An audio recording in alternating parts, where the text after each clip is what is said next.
मोताळा तालुका येथील थळ या छोट्याशा गावात भवानीराम साबळे यांच्या कुटुंबात श्री गजानन महाराजांचा जन्म झाला। गजानन महाराजांना जन्मतःच अष्टसिद्धी प्राप्त होती। श्री भवानीराम साबळे यांनी या बाळाचे नाव गणोबा असे ठेवले। बालवयापासूनच गणोबा अंगावर वस्त्र ठेवीत नसत। कुणी वस्त्र घालून दिले तर काढून फेकून देत। कित्येकदा कपड्यांच्या चिंध्या चिंध्या करून बाबळीच्या झाडाला लटकवीत। गणा नेहमी दिगंबर राहत। कुणाच्याही घरात निर्वस्त्र जाणाऱ्या गणाची तक्रार भवानीरामांकडे कुणी केली की भवानीराम गणोबाला बिना झरोक्याच्या अंधार खोलीत डांबून ठेवत। बाहेरून कुलूप लावून अंगणात येताच गणोबा अंगणात खेळताना दिसे।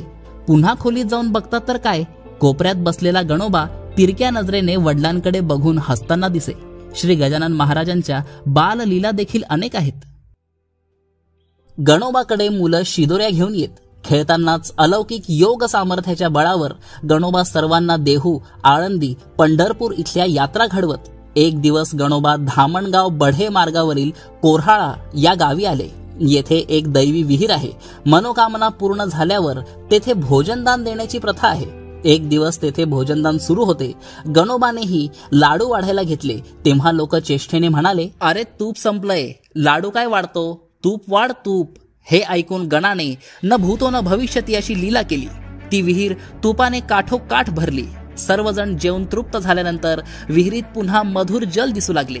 आजही ईश्वराची बारी म्हणून ही विहीर प्रसिद्ध आहे। एकदा गणोबा पान्हेरा गावाच्या रामभाऊ बायस्कार यांच्या शेतात गेले। मुख्य रस्त्यापासून 1 किलोमीटर अंतरावर सर्वे क्रमांक 21 मध्ये हे शेत आहे। गणोबा शेतात गेले तेव्हा रामभाऊ शेत नांगरत होते। गणोबाला पाहून बैल बुजले आणि दावे सोडून पळाले। रामभाऊंना गणोबाचा फार राग आला। सोटा घेऊन ते मारायला धावले तर गणोबा गुप्त झाले। बैलांना शोधत रामभाऊ घरी आले तर दोन्ही बैल गोठ्यात। एका लहान मुलाने बैल आणून बांधले असे घरच्यांनी सांगितल्यानंतर रामभाऊंना आश्चर्य वाटले। ते बैलांना घेऊन शेतात आले। तो सर्व शेत व्यवस्थित नांगरलेलं पाहून त्यांना आश्चर्याचा दुसरा झटका बसला व पश्चातापाने ते मोठ्या मोठ्याने रडू लागले व म्हणू लागले, देव मला साक्षात भेटून मी त्याला साधा नमस्कार सुद्धा केला नाही असे म्हणून त्यांनी हात जोडून गणोबाची क्षमा मागितली व मनोमन नमस्कार केला। बघता बघता 12 वर्षे गेली आणि गणाला एक बहीण झाली। तिचं नाव नुराई। त्यावेळी गणोबा म्हणाले, देवीची झाली दया, माया दिली ही खेळाया, आता सोडा आमची माया, नुराई सदा सांभाळा। याचा अर्थ स्पष्ट होता। जगत कल्याणासाठी साश्रू नयनांनी माता पित्यांना निरोप देऊन गणोबा हे थळ या गावातील उंचावरील मारुती मंदिरात आले। या मंदिरात 8 ते 10 नागवे चिमटाधारी साधू आले होते। तेथूनच या साधूंबरोबर गणोबा वयाच्या 19व्या वर्षी थळ कायमचे सोडून गेले। ते परत कधीच थळ येथे आले नाहीत। पुढे अनेक तीर्थक्षेत्रांना भेट देत गणोबा अक्कलकोट या गावी श्री स्वामी समर्थ महाराजांकडे आले। गणोबा स्वामींजवळ राहू लागले। स्वामींकडे येणाऱ्या भक्तांचे हात न कळत दिगंबर अवस्थेत असलेल्या या तेजस्वी योग्यासमोर जोडले जात असत। काही काळानंतर स्वामींनी गणोबास नाशिकला देव मामलेदार यांच्याकडे, तेथून तू अकोटला नरसिंग महाराजांकडे जाऊन मग शेगावला जा, ती तुझी कर्मभूमी आहे असे सांगितले। स्वामी समर्थ महाराजांची ही आज्ञा शिरोधार्य मानून गणोबा नाशिकमध्ये देव मामलेदारांकडे आले।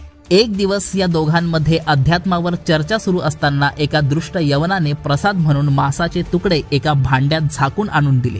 देव मामलेदारांनी भांड्यावरचा रुमाल बाजूला करताच त्याची टवटवीत गुलाब पुष्प झाली। पश्चातापाने तो यवन शरण आला। त्यावेळी गणोबा मनोमन समजले की देव मामलेदार हे लीलावतारी थोर संत आहेत। काही दिवसांनी देव मामलेदार यांनी गणोबाला जवळच असलेल्या कपिलधारा तीर्थावर रघुनाथ दास या महंतांकडे जाण्यास सांगितले। गणोबा निघाले आणि नाशिक पासून 38 किलोमीटर अंतरावरील कपिलधारा या पवित्र तीर्थक्षेत्री रघुनाथ दास या महंतांकडे आले। कपिल मुनींच्या काळापासून या ठिकाणी पाण्याची सतत धार वाहते। यावरून या पवित्र धारेला कपिलधारा हे नाव पडले। पुराण काळापासून कावनाई या गावाची मोठी महती आहे। या स्थानावर प्रभू रामचंद्र, सीता, लक्ष्मण तसेच निवृत्ती, ज्ञानदेव, सोपान, मुक्ताबाई, समर्थ रामदास स्वामींसारख्या संतांचीही पावलं वळली आहेत। आणि अशा पवित्र स्थळी रघुनाथदासांनी गणोबाकडून 12 वर्षे तपश्चर्या करून घेतली याचा उल्लेख येथील संगमरवरी दगडावर उत्कीर्ण करून ठेवला आहे। रघुनाथदास महंतांनी संत गणोबाला आशीर्वाद दिला आणि गणोबा रघुनाथदास महंतांच्या आज्ञेनुसार नाशिकला आले आणि पंचवटीतल्या काळ्या रामाचं दर्शन घेऊन गोपालदास महाराजांच्या जवळ वटवृक्षाखाली राहू लागले। गोदावरीच्या घाटाजवळ त्यांची साधना सुरू झाली। महाराज कधी रामकुंडावर तर कधी तेथील एकमुखी दत्त मंदिरातही क्षणभर विसावा करीत। अशा प्रकारे काही काळ महाराज नाशिकला गोदावरी काठी पंचवटीत राहिले। एकदा नाशिकला विशाल संत मेळा भरला होता। त्यावेळी विदर्भातील लाड कारंजा येथील बाळशास्त्री गाडगे आले होते। यांची नजर या तेजपुंज अशा संतावर पडली। त्यांनी त्यांना आदरपूर्वक प्रार्थना करून आपल्या घरी आणले व त्यांची सेवा करू लागले।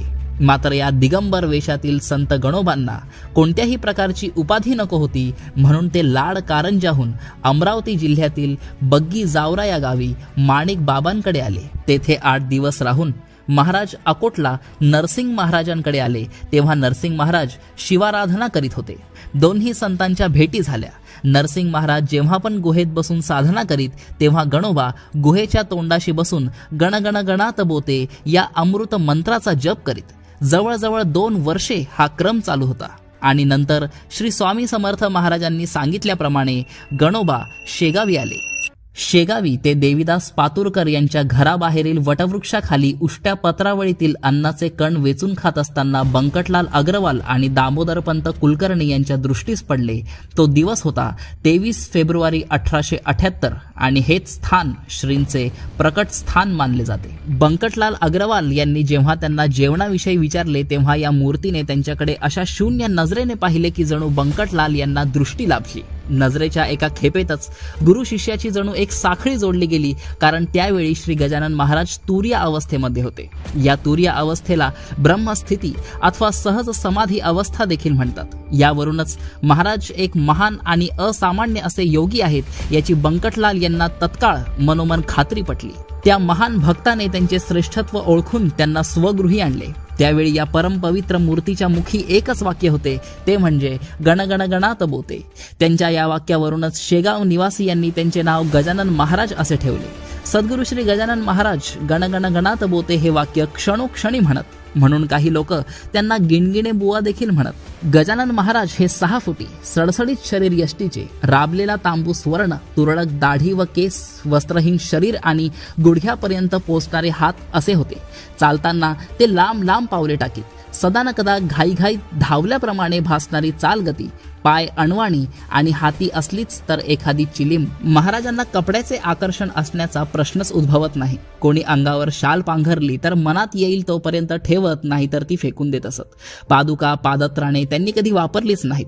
बरेचसे भक्त विकत आणलेल्या पादुका त्यांच्या पायाला लावत आणि मग त्या घरी स्थापन करत। महाराजांच्या नित्य वापरातल्या वस्तूंमध्ये पादुका नव्हत्या। महाराजांना बेसन, ज्वारीची भाकरी, मुळ्याच्या शेंगा, आंबाडीची भाजी, हिरव्या मिरचीचा ठेचा, पिठी साखर हे पदार्थ अतिशय आवडत। महाराजांना चहाविषयी विलक्षण प्रेम होते। भक्तजनांनी त्यांना चहा पिण्यासाठी चांदीचे वाडगे आणून दिले होते। त्या चांदीच्या मोठ्या वाडग्यातून मिळणारा गरम गरम चहा पाहून ते खुलत असत। कुठेही बेधडकपणे घुसून पाणी प्यावे, नाहीतर एखाद्या ओहळातच ओंजळीने पाणी पिऊन तहान शमवावी असे त्यांचे वर्तन होते। त्यांचे आवडतीचे पदार्थ कोणी आणून दिले की ते लहान बालकाप्रमाणे हरखून जात असत। या पदार्थाचे ढीग रचणे, लहान लहान वाटे करणे यांसारख्या बाललीलांमध्ये ते गुंतून जात असत। कधी कधी अमर्यादपणे चित्र विचित्र खावे, तर कधी कधी 3-4 दिवस उपाशी राहावे अशी त्यांची रीत होती। महाराज हे परम शुद्ध मनाचे होते। श्री गजानन महाराजांच्या लीला सांगा म्हटलं तर मुंडगावचे पुंडलिक भोकरे हे पायी प्रवास करायचे। त्यांचा भक्तिभाव पाहून महाराजांनी त्यांची प्लेगची गाठ दूर केली होती। हेच पुंडलिक भोकरे मुंडगावला असताना एकदा आईला म्हणाले, आई आज मला खिचडी खावीशी वाटते।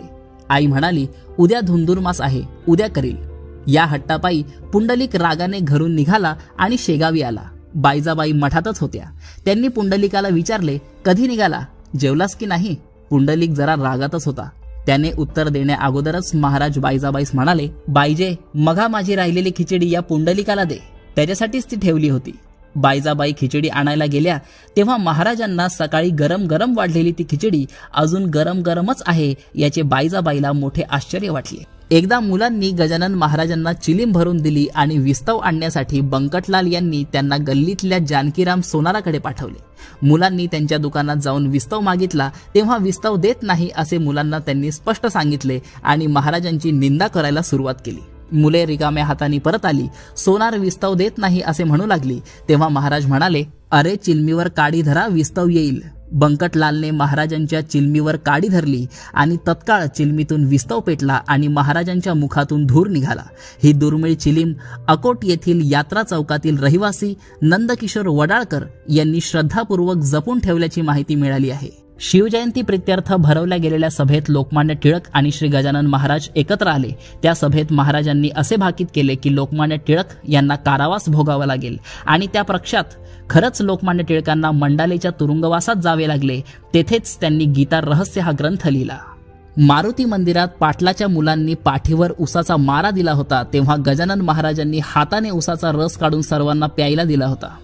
अशा सद्गुरू परमपूज्य गजानन महाराजांचे स्मारक व्हावे म्हणून 12/09/1908 रोजी 12 विश्वत्तांची विश्वस्त संस्था एकमताने श्रींच्या समक्ष स्थापन झाली। या संस्थानाचे विशेष म्हणजे श्री गजानन महाराज हयात असताना 1908 मध्येच हे संस्थान स्थापन झाले, कारण महाराजांनी ज्या जागी सध्या समाधी आहे त्या जागेचा निर्देश करून या जागी राहील असे सांगून आपला समाधी दिवस सुद्धा सांगितला होता। श्री गजानन महाराजांच्या संस्थानातील व्यवस्था करण्याबाबत श्रींच्या परम भक्तांद्वारा शेगाव येथील कैलासवासी नारायण कडताजी पाटील यांच्या अडत दुकानावर श्रींचे भक्त, गावकरी, व्यापारी यांची एक संयुक्त सभा श्रींच्या निर्देशनानुसार 12/4/1909 रोजी आयोजित करण्यात आली होती व संस्थानाचे पहिले कार्यकारी मंडळ स्थापन करण्यात आले। वाडेगाव बाळापूर परिसरामधून काळा दगड आणून अत्यंत कलाकुसर पूर्ण मंदिराची निर्मिती शिल्पकार कैलासवासी किसन मिस्त्री व कैलासवासी खंडू मिस्त्री यांनी केली।